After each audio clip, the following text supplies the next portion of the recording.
My mom called me a couple weeks ago and she was frantic. When I asked her what was going on, she told me that her KitchenAid mixer was leaking oil.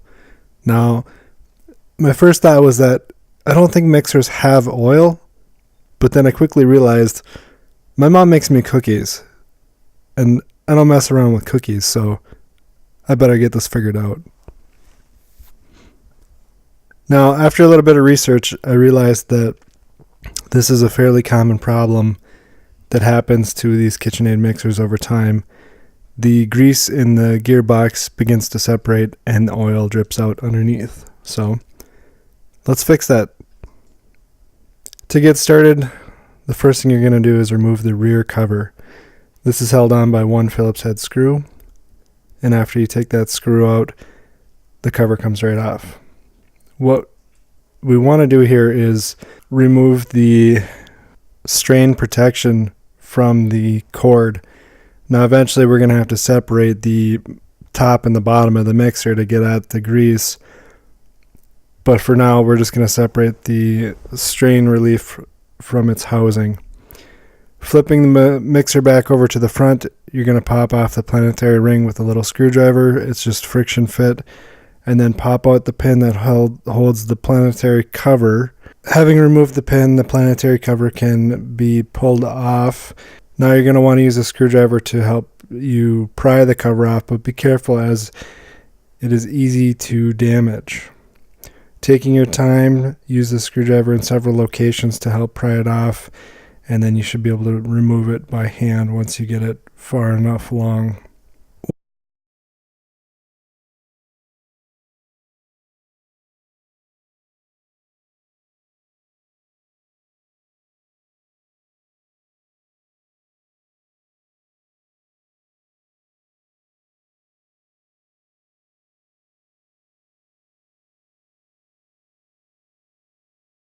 Once the planetary cover is off, you'll see that there are 5 screws that we need to remove.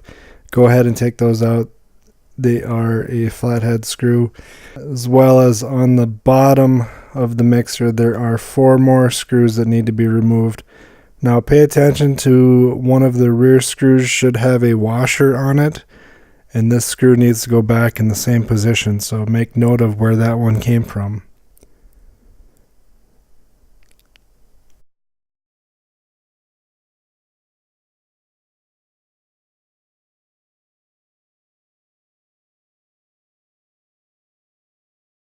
After you remove those 4 screws, the mixer should separate into a top and bottom half.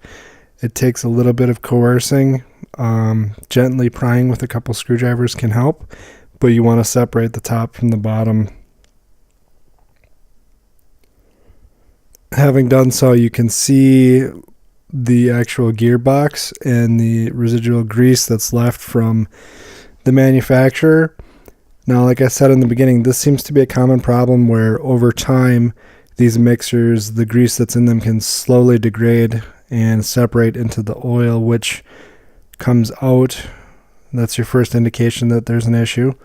So we're going to go ahead and remove all of this grease, just because if it's old enough to start causing problems now, there's a good chance that it will continue even if we just add additional grease. The grease that I bought was from Amazon, and it is from KitchenAid. It is a food-safe grease meant specifically for this application. Now, there are other quote-unquote food-safe greases on Amazon as well, but I went with the KitchenAid grease. Even though it's a little bit more expensive than some of the competitors, I felt that for such an expensive machine, I felt it was appropriate to use their actual grease that they recommend. So here you can see kind of what we're left with after removing the old grease. I didn't go super crazy, but I got off as much of the grease as I could, especially in some of the nooks and crannies. I tried to soak up where the grease had already turned to oil, and I wanted to get rid of as much of that oil as I could because it would still continue to leak if I didn't get it out. But amongst the gears and whatnot, I did not go too crazy.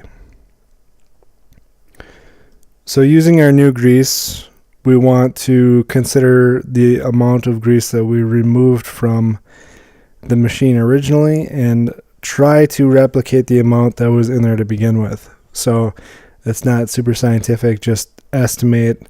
I ended up using most of the grease that came in my new package.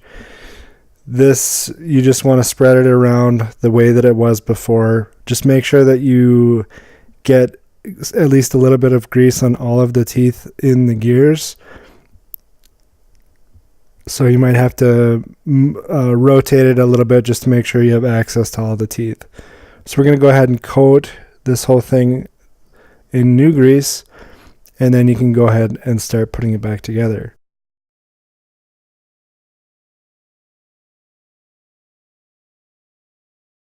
Once we've got the grease in place, it's just as simple as popping the two halves back together.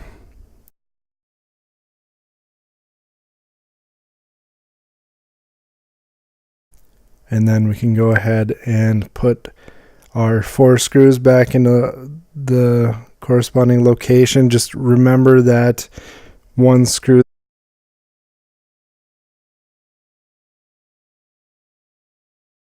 Once we've got the grease in place, it's just as simple as popping the two halves back together.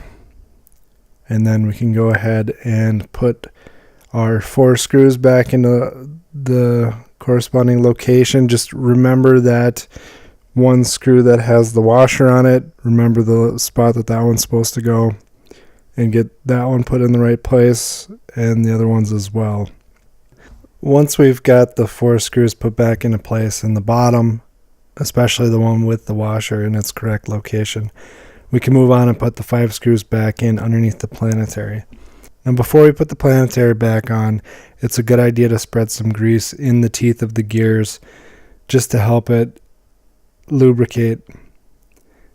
When I initially took this one apart, there was no grease inside there, and my suspicion is that that grease had already degraded into the oil, which was leaking out. But it doesn't hurt to put a little bit in there. Now we can go ahead and put the planetary back into position. You're going to have to wrestle with it a little bit because the teeth of the gears need to line up. So as you're pushing it on, just rotate it a little bit, and you'll know that when it's in position because it'll slide right in.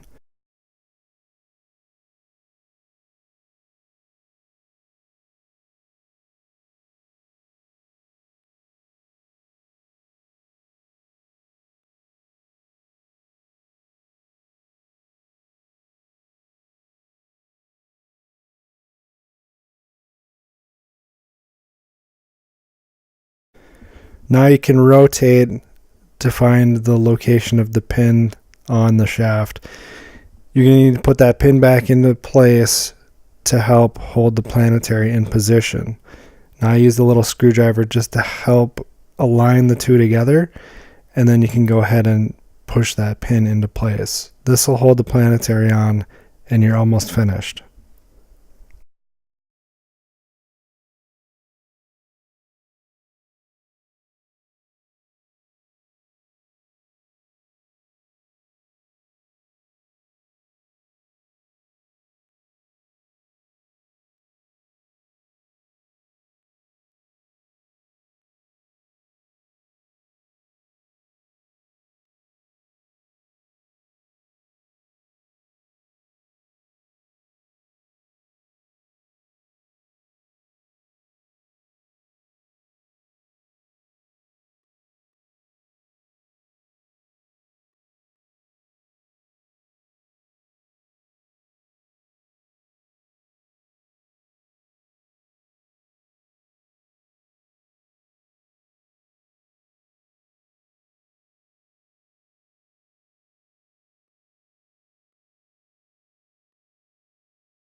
Once the planetary pin is back in its location, all you have left to do is put the planetary ring on, and this is just friction fit. It's a little bit of wrestling to get it in position. Just push up there and it should stay.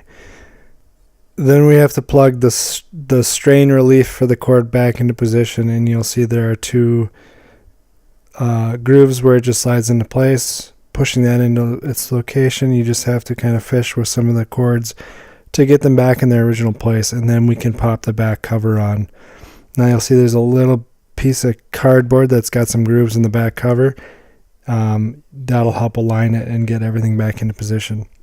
Once you get the back cover on, just throw that last Phillips screw in and you're all done. Give it a good wipe down and it should be good to go.